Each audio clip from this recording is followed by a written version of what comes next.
Hello wonderful people, welcome back to my channel. So I hope you guys have seen the past 3 videos of this series. If not, please go and watch it. So in today's video I'll be watching and reacting, not really react to this video, but share my thoughts with you guys. And it's about, I think most of you guys will know this guy. His name is Robert Kiyosaki. So his recent video was stating that he's turning 78. So if you are in your 20s or in your 30s, watch this. Basically, that's the title of the video. And I'm not in my 20s, but I think I can still watch it, right? Yeah, because a lot of people say that you talk like a 30-year-old. So yeah, I think that still counts, right? Hopefully it counts. Yeah. And I still like watching these videos, so that's why I'm doing this series, as you all can see. And if you guys can see that I actually did kind of a makeover. I don't know if it's visible.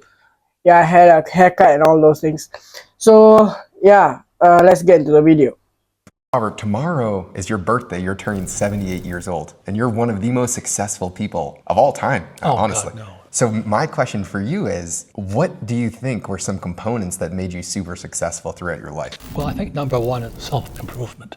Like, I grew up in Hawaii, and my friends were all surfers and drug dealers. Good guys. When they asked what they did for their living, they said we're in tropical agriculture. They grew marijuana, which is illegal as hell. I don't do that stuff. But I knew I was in trouble because I was cutting school and all this. I knew I needed discipline. And that's why I applied to my congressman, Senator Daniel K. Inouye. Daniel Inouye is the Honolulu Airport is now called it Daniel K. Inouye Airport. And he was a Medal of Honor winner during World War II. So when I applied to the academies, he gave me Naval Academy. And then he gave me also Kings Point. He's also, I think, naval captain. I'm reading the book like this. Naval Academy, Yeah, I'm not too sure. a month. Yeah, Kings 200 Point, a you're month. making 2,000. 2,000. I'm not very smart, but 3 zeros is better than 2 zeros. When I graduated in '69, some of my classes were making $120,000 a year. So in '69, that was a lot of money. Not much today, but that was a good starting pay for a kid, you know. But that's how I started out, just looking for discipline. Yeah, Navy, it's like the Army and Navy is very much disciplined. Yeah, you all should know, right? Yeah. I don't want to talk about the more obvious things. Yeah. And in the rough, you know, they got to take the edges off, or you tumble a stone until it becomes smooth again. So Let's I was spot court-martialed him in the twice. picture. Oh, it's this guy. Yeah. Yeah, he looks. Actually, I don't know if you guys seen before. It's not related to this. Those in the older generation look older.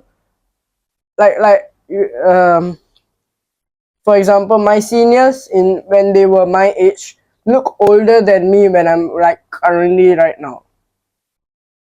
Y'all get what I mean? As in, when my seniors were 18, they look way older than I do when I'm 18. Yeah. In the Marine Corps, best experience of my life. I deserved it. What I love about the Marine Corps is they don't have any room for excuses. They're just tough. They're just tough guys. The first court-martial, we're in Hong Kong, and we were with the Gurkhas. The Gurkhas are the Indian from India, and they're like the special Gurkha, forces. yeah. You know? In And so with this India, Gurkha party, they say it we're having a as great time. Gurkha. And one of my best friends, a fellow pilot, now The he's a U is congressman said as U. and a 3-star general. So he comes up to me and says, "Hey, get out of here now." I said, "Why?" "I'm in good time." He says, "No, get out of here now." He says, "Why?" "You'll thank me. Don't go back to the ship. Get out of here now."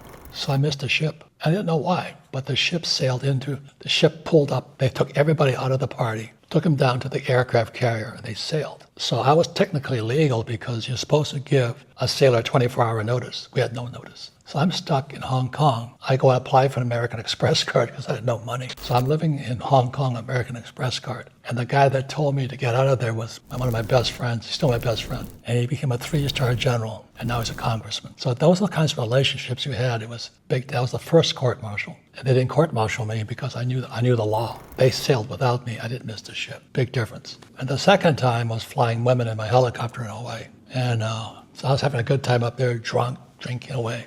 I had scuba gear. You're not supposed to have scuba gear because they blow up. If the tanks blow up at sky, And I came taxiing, this is in Hawaii, I came taxiing in the Marine Corps Air Station. And the MPs were waiting for me. They had me dead to right. I couldn't say anything. They open the door, beer cans fall out. They find scuba gear, women's underwear in the plane. I had nothing to say. So then I start lying. This is one of the biggest lessons I learned. I was lying and lying and lying. And I did this thing called Ask EST. Today it's called Landmark.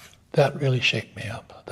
I got my ass kicked in there too. But it's like tumbling a stone till it gets smooth again, you know. So I did Est and called Landmark today. I got this blinding thing is I'm a liar and a con man. It was tough to see that. So I drove all the way over the mountains from Waikiki to the air station. I called Captain Abrams, the prosecutor. I said, Captain, I'm coming in. He said, We can't. I can't share my thoughts on this, right? It's like a storytelling. So I am not a professional at reacting, as you can see. Yeah, let's just watch the video. Oh, what else can I say? It is his life story. I can't share my thoughts about it.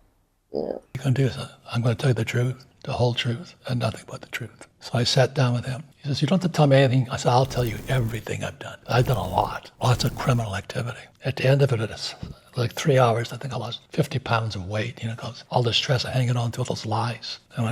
So I looked at Captain Abrams and said, Captain Abrams, how many years will I be in jail? He looked at me and he says, you're free, get out of here. He gave me an honorable discharge. Ooh. Thanks for telling me the truth. Oh, so okay. If you ever see the movie A Few I got Good Men it. with Jack Nicholson, the classic line in there is, you can't handle the truth. That's our tremendous respect for the Marine Yeah, Corps. there was one primary school. When I was in my primary school, I had an exam. It was a class test, basically. So in that class test, this reminded me of that, where my class teacher was marking. He marked it wrongly lah. The answer was wrong, and then he marked it correct. So when I went up to him and told him that he marked wrongly, he was like, it's okay, you can take the mark. So I got full marks for that test, but even though it was supposed to be 24 or 25, I still remember that thing because I wasn't a very bright student that time. And then getting all these small class tests, getting full marks meant a lot to me lah. So yeah, it was his story actually reminded me of that. So yeah, let's continue with the story. Fuck around. You better not lie. They'll pound the shit out of you. And plus, It's self-development really hot here. workshops. Let me just turn on my fan. My bad. We can always be better. Come back. We can always make ourselves Let's continue. smarter, better, and all this. And one of the biggest problems I have in my own company is people don't want to study. You know, YouTube has some of the best teachers and the worst teachers. So when I Very find true, something very interesting, true. I send it to them. I said, read, study this. How do I do that? So that's their choice. We're given this, given a heart, and we're given some guts. And we can have anything we want, but you got to keep developing it, get it stronger. And so that's why I'm very much into education. You know, I travel the world teaching my cash flow board game because the board game was designed for people to teach people. I'm not so sure what his company, like my accountancy teacher's a real accountant. You know, Kenny McElroy, he's a real estate guy. And to me, Rich Dad Company and Cash Flow Technologies. teachers are not, they're just preachers, not teachers. That's their choice. But I'd rather learn from a real estate guy than a fake one. So choose your teachers wisely. Yeah, what really always amazes me about you is I go to a lot of conferences, and you've been to probably more conferences than anyone else in the world. Everyone. But there's almost no one in the crowd that's ever studying what the person is saying. But I remember a time when we were at the collective and someone was speaking and you were the only person in the crowd that was taking notes. Yeah. You were the wealthiest, the oldest, the most successful, but you wanted to understand and no one else cared. And then I go ask him a question. And I remember having chills watching that, thinking, what am I doing right now? Because you live, eat, breathe this stuff, and you're still interested in learning more. And that is so commendable because you practice what you teach. Yeah. Thank You see what I mean? I've always emphasized this three group of people, you know. He is the first example. Actually, no, all the entrepreneurs that I've reacted to have that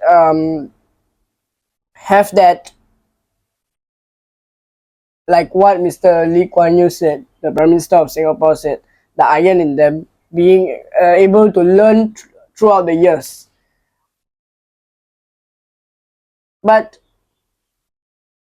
for him specifically, at the age of 78, and being the oldest person, he is actually wanting to learn more and not being stubborn from this is actually a clear example of growth mindset. Yeah, because the three group of people I said right in my first video of this series, the people who are financially free but not mentally wise, they will stick to their plan, they won't change their plan, they will just stick to it, they don't even want to change a bit of a single thing. But look at what he wants to learn, he wants to understand what the person is saying. Yeah. Real fuck up, cutting school to go surfing. And that needed to be polished off a bit. Yeah, I would say the second biggest thing that I've learned from you is not around wealth. I mean, you've taught us so much about how we should be thinking about being investors, about business, more than anyone in the world. Yep. But Very true, very lesson true. that you were just going. I think he's the only one that I have heard to not chase the paper, the money. You have to chase for wealth, which is the real wealth.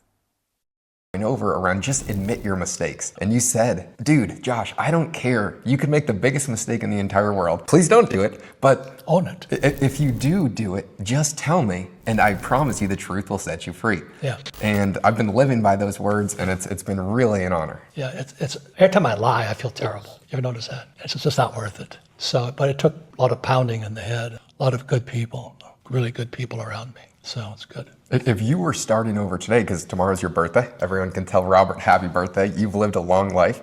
What about from a more philosophical standpoint, what would you recommend young people think about? You were talking about discipline, learning.